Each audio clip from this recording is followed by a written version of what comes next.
Okay, well, we're back. Or I'm back. You're back with me, I guess. And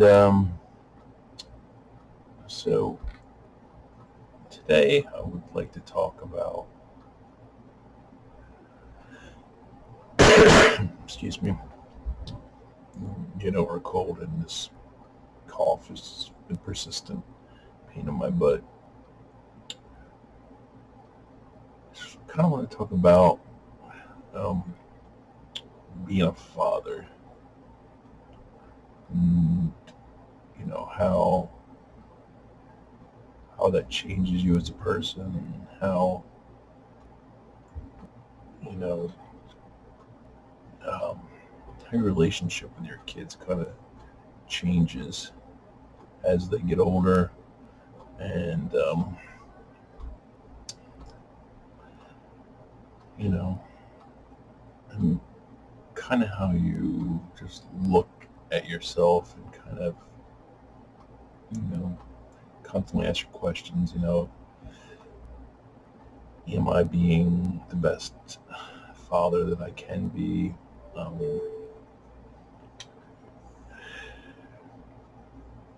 what could I be doing better? And it's hard being a parent because every kid's different, and what works for one parent might not work for another. um, I'll start by saying that becoming a father was probably the one of the happiest days of my life. You know, both times it happened, and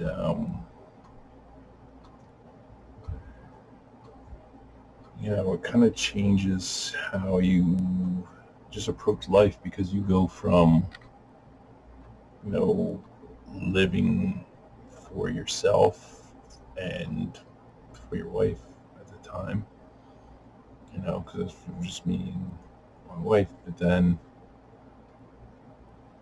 now you have this child who's wholly dependent on you. You know, and when I say that, I mean me and my wife, because we do it together. It's not, you know, I'm not the only parent, so um, I mean, other than when I got together with my wife, you know, that being one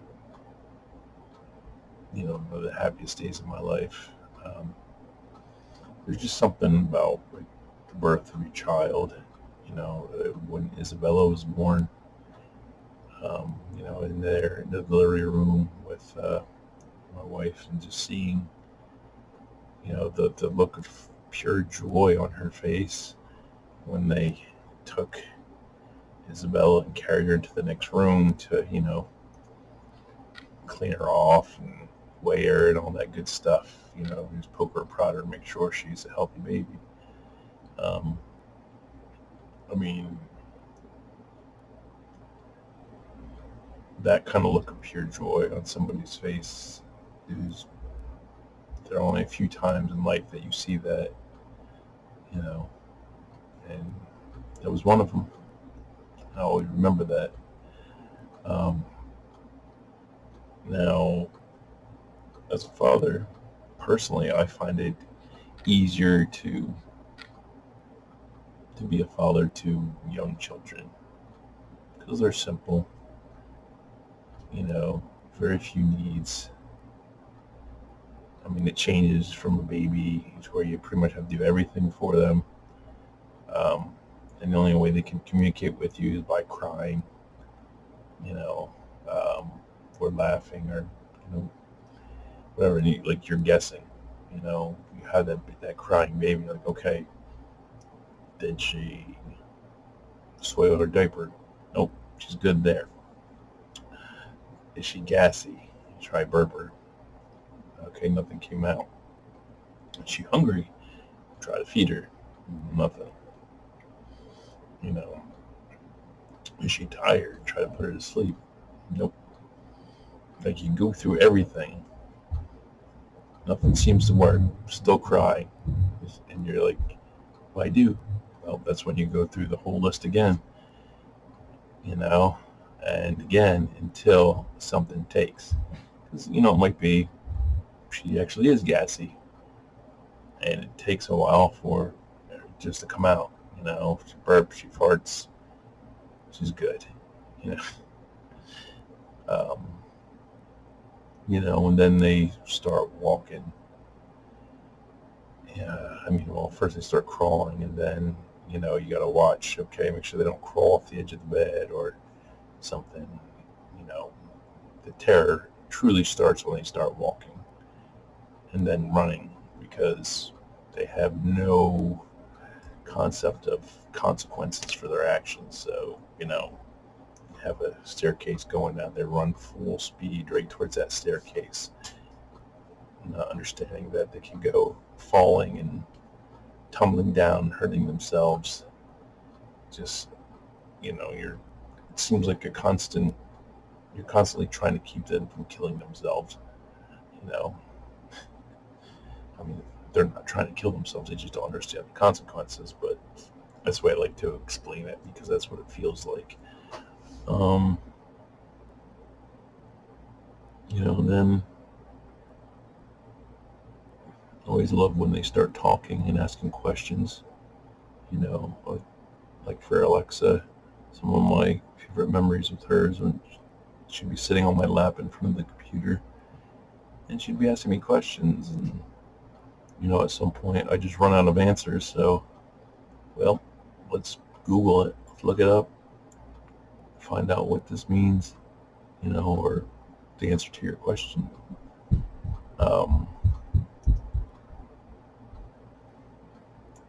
There's a lot of different things that I remember fondly, because with kids, everything is new and exciting to them.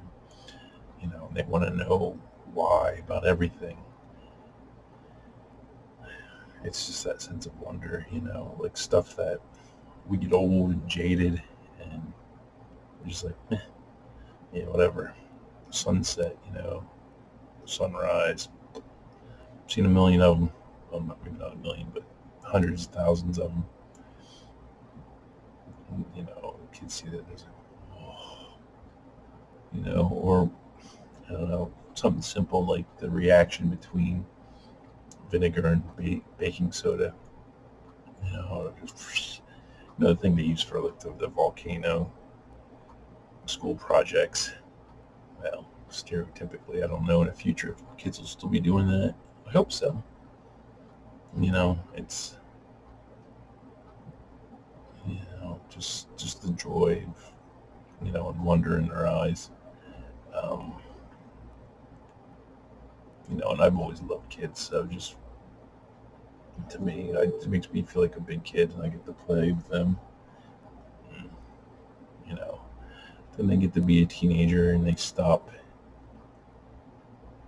They stop wanting to spend so much time with you. They want to just spend time with their friends. And they don't want to talk to you as much, tell you things. I get it, they want to have their privacy and stuff, but it's kind of hard as a parent not to, maybe feel a little bit hurt sometimes,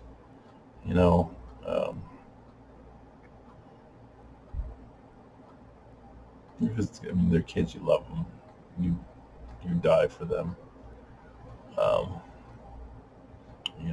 if it meant that they could live. So, it gets to be challenging, and then, like when I was growing up, I got out of line, I'd get a spanking, or, my dad would get the belt out. And,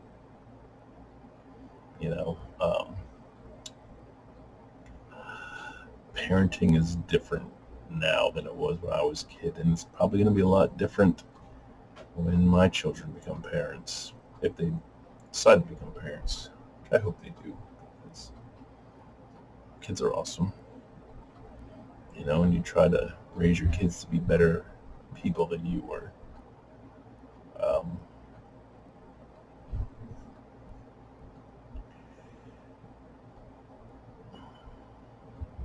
and sometimes you look back at how you raised them and you think like, did I provide them, the foundation to become better than me? You try to teach them everything, and sometimes it's easy to get upset at your children because they just, they don't realize how good they have it, how basically, even with everything going on, we are living in the best time, for a lot of things that we ever have, medicine-wise. Even with COVID, um, just medicine, we've been able to cure so many things and extend life, quality of life,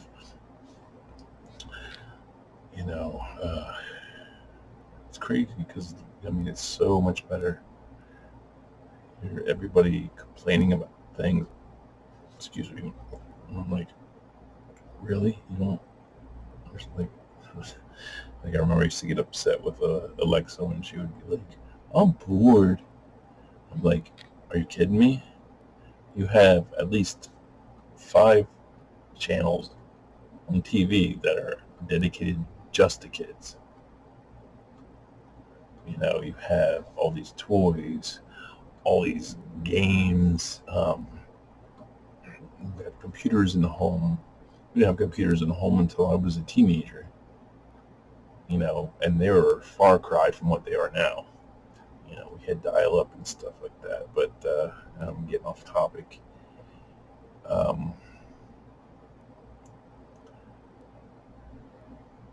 I just want my kids to know that,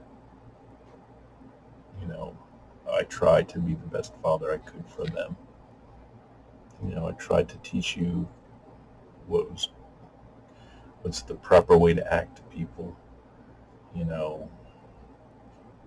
to not give up when things get hard, to just be like, heck with it, and then try to, if it's hard, figure it out. You can do it, like for me, the one sure way to ensure that I accomplish something is to tell me you don't think I can do it. Say, oh, you can't, you don't have the ability, because that puts a fire in me. If first I get angry, I'm like, what? You don't think I can do it? You just have such a low opinion of me? And then that becomes resolve to where I'm like, all right, I'm going to show you. I'm going to not only do it, but I'm going to do it well. And then, you're going to eat those words. Because that goes through my mind. I don't like to rub it in. I just, I like to do it and then be like, did it, whatever it may be. So, I guess when I'm all gone, when I'm dead and buried or cremated, whatever, I just want my kids to know, to treat people with respect and courtesy until such time that they prove they are unworthy of respect. But generally, if you're nice to people, they'll be nice in return. It takes nothing to be nice to somebody. And most people are good people out there. There are people that you just won't get along with because we have different personalities. Personalities will rub people the wrong way sometimes.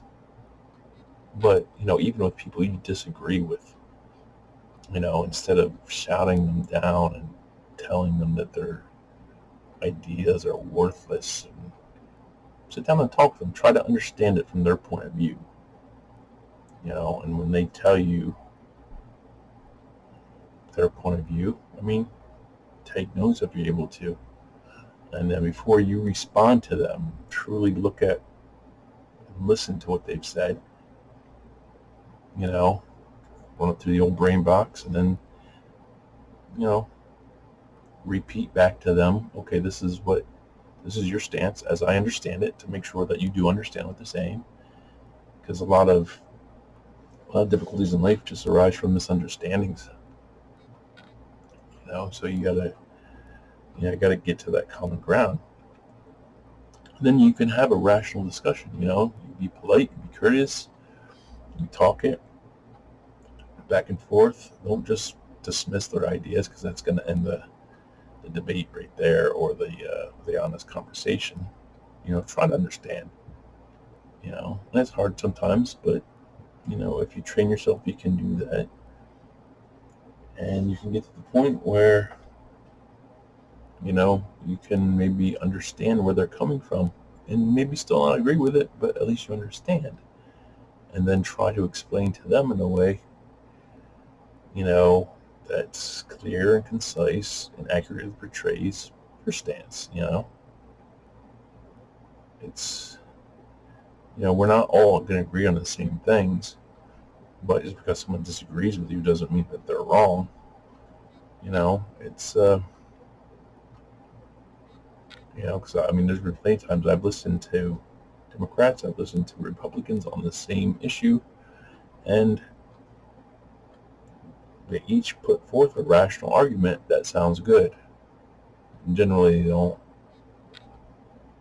they cherry pick what they want to say, Democrats and Republicans both, and leave out parts of the conversation that might, not really support their ideas. But, politics is a whole other one, because we've got to the point now where, it's hard to get laws passed, because unless you have a majority, Democrats put something forward, Republicans automatically are against it and will not vote for it, even if they have good stuff in there. Same thing with Republicans. Republicans put something forward, Democrats look at it and they, Republicans put up, that's worthless, and won't vote for it. So you have to have a majority to get anything through. So it's tough. It's a very polarizing time. People just stop talking and listening to each other. I'm just like, well, you don't agree with me, then you're wrong. But if you listen, understand. Take Bernie Sanders. He's probably, by the time you watch his video, he'll be long dead. He's old now, but I didn't know much about him. All I would hear, like, he's a socialist, blah, blah, blah, blah, blah. Democrats loved him, Republicans hated him, but I really didn't understand who was, where he was coming from, because you don't really get that from the news. You get sound bites, that's it. Until Joe Rogan had him on his podcast, and it was at least an hour and a half. He sat there and talked to Bernie Sanders, didn't grill him, didn't debate him, just asked him and let him expound on what his beliefs were, what his intentions were, and when it was done, I had a much better understanding of where he was coming from, and I was just like, okay, he has some socialist ideas, but just labeling someone a socialist and dismissing them doesn't help, because he has some good ideas that I think would have benefited the economy. So, listen to people. They might have something worthwhile to say. And there's a lot of people who don't and still love to talk. You can find them on TikTok and YouTube, like me. Yeah, well, maybe my family will want to hear what I have to say. Other people might not, but I'm not running for any kind of elected office. I'm not looking for internet clout. I just want something for my kids to have so that they can, listen to it when they want to fall asleep. Because I know these are boring as hell. But, you know, for what it's worth, that's my opinion. I'm sticking to it. So, take her easy.